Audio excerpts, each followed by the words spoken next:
Today we're talking about the resurgence of pinball with Jim Swaim, a former state champion of pinball. Congratulations in 2015.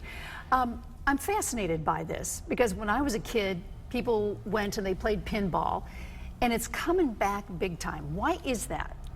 It's different than video games. You have a complete interaction with the machine itself, not just, you know, a screen. It's a physical game. It's a lot more fun. It's a group game. You know, people get together and play. So you and 3 other guys got a warehouse in Meriden. You call it the Sanctum, and you put what, 40 machines? I think 47 now. 47 machines now in a what, 17,000 square feet or something? No, it's like 2,100. Oh, 2,100. I don't know where I got 17,000. I'm thinking big. And you open this up once a week for folks to come in and play? Yeah. We put all our machines there. We open up on Monday nights. We run leagues and stuff like that, and we welcome anybody to come down that wants to see the machines and play them to come down and check them out. Okay, we're going to show the folks what this room looks like, 2,100 square feet. All right, these are pinball machines, vintage, new? Yeah, both. Both. And where do you get them? All over. Some of them are still being made today, so we get some of the newer machines that are being made. Some of them are older ones we find from old operators that used to have them, or, you know, people that just have them in collections. You know, we all buy, sell, and trade them with each other. Do you go on fact-finding missions and try to find new machines all the time? There's definitely certain ones that we look for that, you know. Like people, what? Adam's Family is a very popular one that people the really Addams enjoy. Family. Yes, yes. It was the most produced game. Really? So there's a lot of them out there, and people really enjoy it. So that's in what year? It was 93 or 94. Okay, so you say over the years it dwindled down to one company making these, and now there are more companies. Yeah, there's 3 or 4, you know, legitimate manufacturers out there now that are starting to make machines, not just one. Is it all chance playing? No. Is there any skill to it? There's definitely skill. What's the skill? You know, aiming your shots, timing your shots, moving the machine to Is that legal, kind of shaking? Yes, it is. Yeah. Oh, it is? There's a mechanism in the game that tells you if you've shaken it too much and ends your ball. Really? Yeah. All right, so let's look at some of the components. The flipper, of course, is so we don't have a whole machine here, but here is the flipper. And I get such a kick out of doing this. Now, so I see a lot of guys and gals leaning in. Yeah. What's the secret to doing that? So moving, you know, if the ball's going in an area you don't want, you know, you try to shake the machine to try to get the ball to bounce out of that area or away from, you know, those areas, so you don't lose the ball and keep it in play. And this is the ball. Yep. So this sometimes does what it wants to do unless you manipulate it. Yeah. The way you're talking about. We talked about what is this weigh, and we're not sure, but it's kind of heavy. Yeah, it's a good weight. So you're a plumber by day. I am. When did you start getting this fascination for pinball and then become a mechanic of these machines? I mean, I always played as a kid, and you know, in the bowling alleys and stuff like that. As my parents were in leagues, I would go in the arcade and play the machines. And then I don't know, it was 5 or 6 years ago that I started, you know, really getting into the machines and learning more about them, and really wanting to fix them. And my wife bought me my first machine, brought it home, and then Such turned a great it around. gal. Does she play too? A little bit. Okay. Not as much as me. Do you now you say you just do this once a week? Yeah. And you open it up, and you're paying rent, and people who come in, anybody can come in and play, and they give donations so you can keep the lights on and the electricity and whatnot. You're going to take it beyond that? Right now, that's all we care about doing. It's just a fun hobby for us. We enjoy seeing people play the machines. And why did you call it the Sanctum? It's based on one of the games that we all really enjoyed called The Shadow, which is based on the old graphic novels and radio shows. Now, you are a former state champion. Yes. I asked you earlier, who's the man or the woman that is the most talented in the country? As far as a player right now, most people would say Keith Elwin.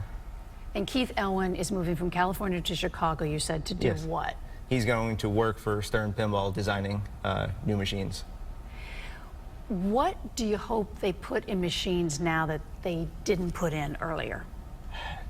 It's hard for me to say. I mean, it's nice when you see a designer come up with a new idea that hasn't been done before. Who's the typical player? Is there one? No, definitely not. Give me the range of who plays pinball. I mean, we have men and women, we have kids, we have adults, we have, you know, people that are retired, anybody really. You never know who's going to walk through that door.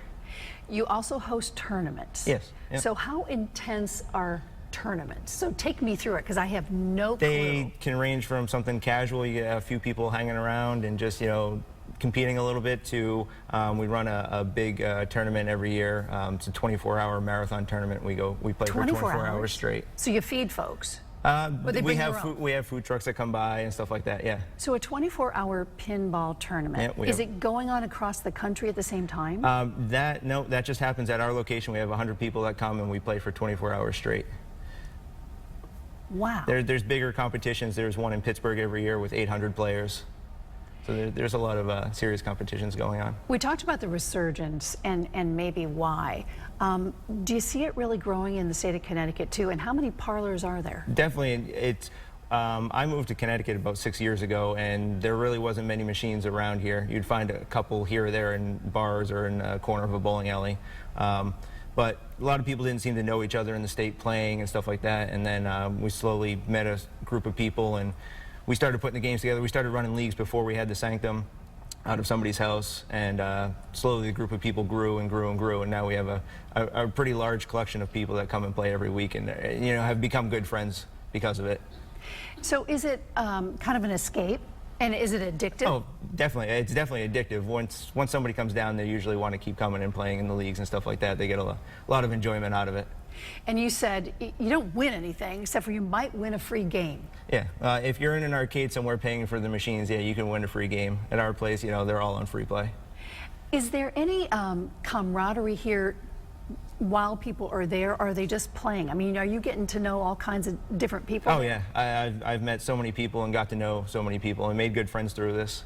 And there's a lot of camaraderie. During the tournaments, nobody's vindictive against anybody else. It's everybody's playing with each other as well as against each other. So give me the biggest secrets for pinball. I mean, I'm coming up to a machine. I don't have a clue what I'm doing. What are the biggest secrets? No, the biggest thing is never hit both buttons at the same time. That's what I'm doing wrong. Yep. So do people do that all the time? Yes. Yep. Just don't hit them at the same time. Only hit the one you need to. So, ta-ding, I mean, exactly how much do you space that apart? No, when the ball's coming on the left side, you want to hit the left one, and the right side hit the right one. I mean, there's different techniques of passing the ball around and stuff like that you can learn as well. So you and 3 other guys decide, well, we're going to put all these machines in a room. I mean, how did that come about? Because you wanted to give people a place to go to do this? We all have the games, and they sit in our basement, and we turn them on once a week or whenever people come over or something like that. I mean, these were commercial machines meant to be played every day.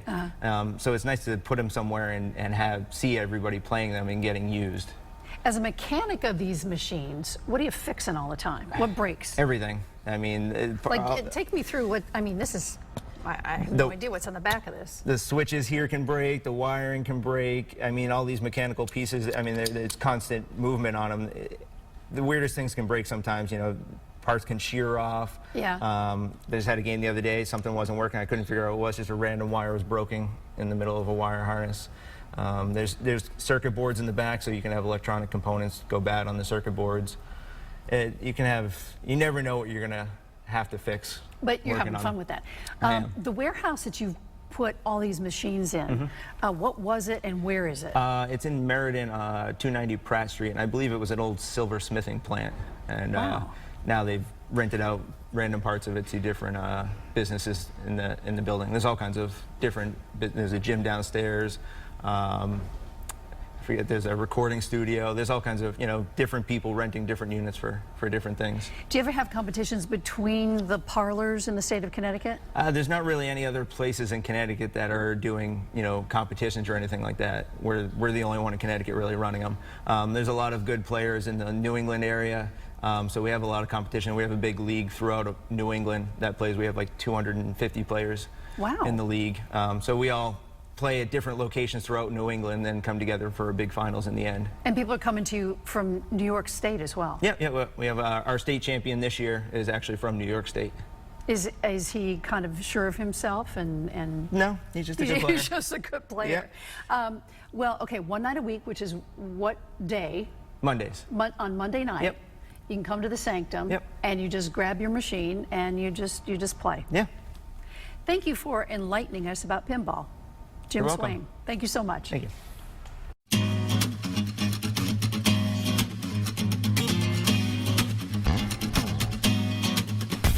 Made a trivial pursuits when one this in, who's this girl, spend all night kissing, and if Walter's right here, then who else is missing?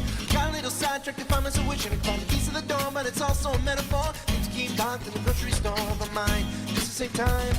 Skip right ahead to the last ride. The harder we look, the